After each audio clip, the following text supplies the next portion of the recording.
하는 생각이 들었습니다. 물론 지난번 설교를 했던가 안 했던가 별로 남달리 신속하게 잊어버리시는 분들이 있죠. 배우고 들었던 것 미련 없이 이렇게 반납하시는 분들이 있죠. 그런 분들은 예외를 하고요. 지난번에 본문에 대해서는 이미 해설과 설명을 드린 바가 있습니다. 의인의 기도는 간구하는 힘이 크다. 그러므로 우리는 믿음을 가지고 주의 이름으로 열심히 간절하게 기도해야 된다. 이렇게 말씀드렸죠. 그런데요, 이 야고보서는 행함이 없는 믿음, 죽은 믿음이라고 하면서 실천을 굉장히 중요시하는데, 실은 여러분 1장이 기도로 시작하고 5장이 기도로 끝을 맺습니다. 굉장히 의미가 있다고 봅니다. 1장 5절 7절에 의하면요, 우리가 믿음으로 구하면 주님께서 지혜를 주신다고 했습니다. 그런데 믿음 없이 구하면 마치 바람에 밀려 유동하는 바닷물결 같다고 이렇게 그 의심하는 사람을 표현했고요. 이런 사람은 무엇이든지 죽게 없기를 생각하지 말라고 경고합니다. 그리고 오늘 말씀 5장에 기도하라 이렇게 되어 있죠. 그러니까 처음과 나중에 다 기도해요. 참 의미 있습니다. 오늘 말씀을 통해서 특별히 제가 여러분과 함께 은혜 나누고 싶은 것은, 기도가 나를 위해서 드려지는 것만이 아니고 실은 다른 사람들을 위해서 드려야 한다는 사실을 우리가 잊지 말아야 되겠습니다. 오늘 본문의 말씀도 실은 중보기도입니다.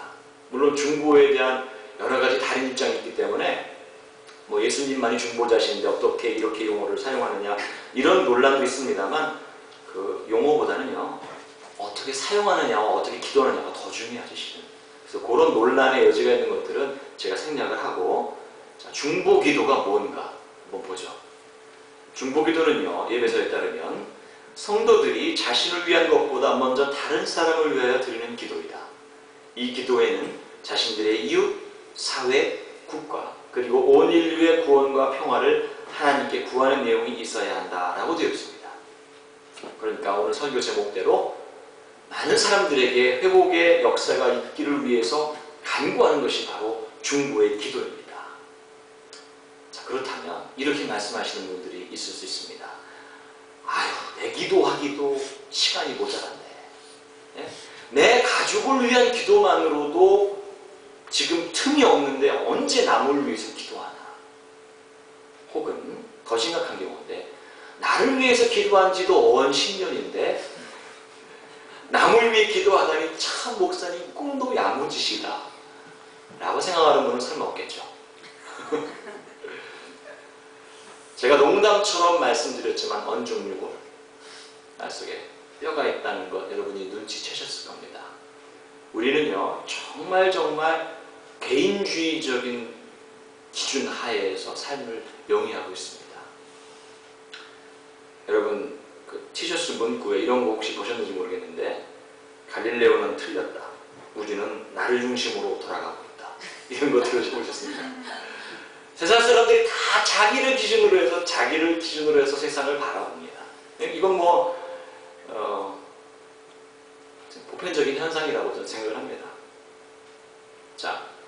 그래서 우리 신앙생활에서도 자기 중심으로 신앙생활하는 경우가 허다합니다. 하나님과의 만남도 개인적으로 만나는 것에 만족합니다. 나쁜 것만은 아닙니다. 개인적으로 꼭 만나야 됩니다. 그러나 그런 신앙에는 한계가 있다는 것을 우리는 잘 알고 있습니다. 신앙이 자칫 자기 안일만을 추구하게 되고 내 안에 갇히도록 만들기 때문입니다. 성서의 가장 기본적인 대명제는 하나님 사랑만 있는 것이 아니고 이웃 사랑을 포함하기 때문입니다. 여러분 오늘 본문은 실은 그들을 위한 기도를 담고 있습니다. 이웃을 위한 기도입니다. 중보의 기도가 필요했던 많은 사람들이 야고보 사도가 활동했던 시기에 있었습니다. 그렇죠. 초대교회가 세워지고 많은 사람들이 교회에 왔는데 열심히 전도하고 구제도 하고 기쁨 가운데 살면 좋겠는데 그 중에는 율법으로 돌아가고 신비주의에 빠지고 세상락에 빠지고 이런 사람들이 굉장히 많았습니다. 그런 사람들을 위해서 우리 기도합시다. 그리고 병든 사람을 위해서 기도합시다. 우리 자신만을 위해서 기도할 것이 아니라 세상에 많은 불쌍한 사람들을 위해서 우리 중보기도 합시다. 이게 오늘 말씀의 핵심이거든요.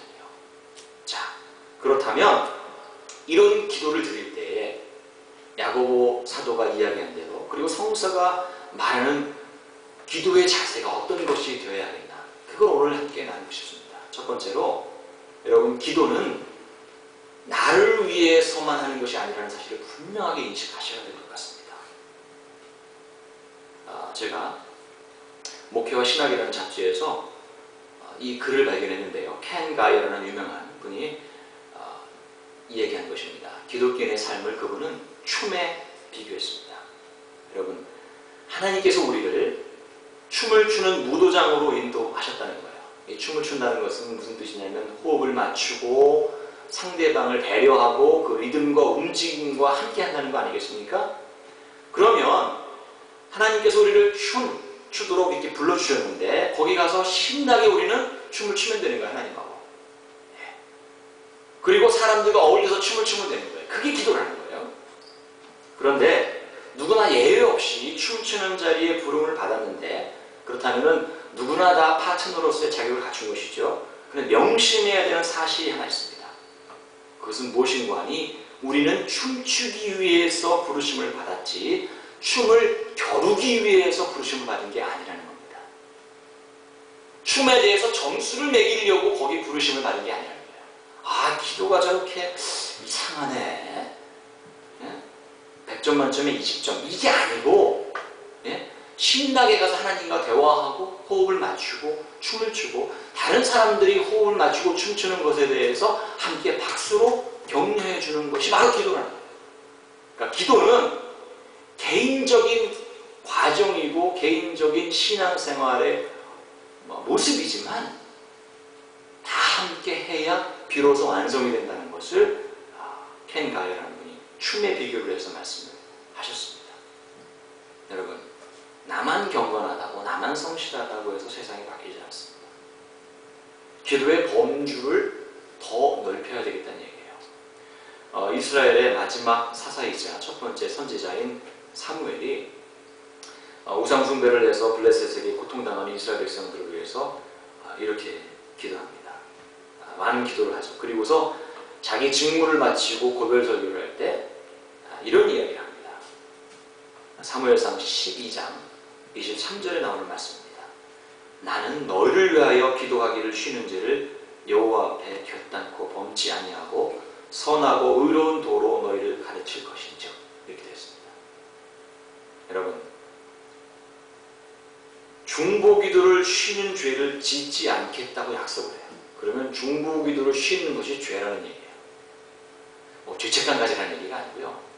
그러니까 우리가 다른 사람들을 위해서 기도하는 것은 단순하게 그냥 좋아서 자기가 좋아서 하는 그런 행동이 아니고 안 하면 안 되는 의무감을 가지고 영적인 부담을 가지고 해야 되는 그런 일이라는 거예요. 믿음과 사랑을 가지고 오늘 당장 내가 기도해 줘야 될 사람들을 위해서 기도하자고 마음 먹는 그런 분들이 되시길 바랍니다. 자, 그러므로 요약해서 말씀드립니다. 기도는 나만을 위한 것이 아니다. 중보기도는 의무다. 우리 성도가 반드시 해야 되는 일이다. 여러분을 위해서 기도하고 여러분의 성공을 위해서 기도하는 것도 괜찮습니다. 여러분의 가족의 건강을 위해서 기도하는 것도 괜찮습니다. 그런데 그것을 뛰어넘어서 다른 사람을 위한 기도도 반드시 해야 된다는 거, 그거를 반드시 잊지 마시기 바랍니다. 그럼 두 번째로 기도를 했어요. 여러분들이 중보기도를 열심히 했습니다. 격려해주고 칭찬해주고 기도해주고. 그런데 기도를 열심히 했음에도 불구하고 그 기도가 응답받지 못했어요. 응답 안 해주셨어요. 그럼 어떻게 할까요? 여러분, 성서에 응답받은 기도만 나올까요? 응답받지 않은 기도도 나올까요? 두 번째죠. 하나님께서 소돔과 고모라를 멸망시키려고 그랬어요. 그랬더니 아브라함이 애가 탔습니다.